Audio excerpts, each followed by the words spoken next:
husk. I would like to tell you when it started. But I can't. Whatever it is that's happening to me doesn't leave me with much sense of time. The days are like a flurry of snow, mixed up with themselves. A part of me I cannot see is opening. Like a flower. Like an aperture. Like a pit. And something is preparing to crawl out, but I don't know what. I have nothing to go on, I'm scrambling in darkness. All I have are sensations, in the hollows and margins of my mind. It's a whoosh of wind at the base of my spine.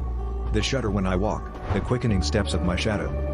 When I wake up, it's like returning from a great distance, my body accepts me back reluctantly. My spirit sinks into my flesh as though through a boggy mire, with great resistance. And there's not quite enough room for me anymore, as though another is taking up space. The first thing I do is go to the mirror, a compulsion akin to tonguing a wound. The stranger flickers there for half a second before my mind reflexes and shows me what I expect to see, my own pale face. Immediately, the memory of whatever I saw is expunged, leaving only the question of whether or not I saw anything at all. Does the pupa feel this anxiety when it begins wrapping itself in silk? When the body begins to liquefy, does it issue a silent prayer?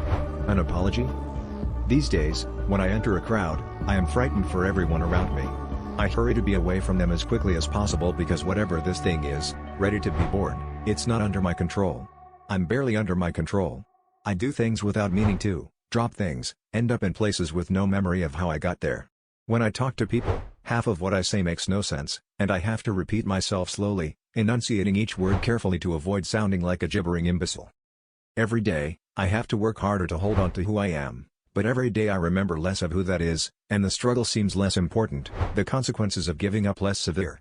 I'm writing this down while I can still say it, while I still care enough about you to explain myself and whatever it is I'm about to do. Whatever it is, know that I'm sorry, so very sorry.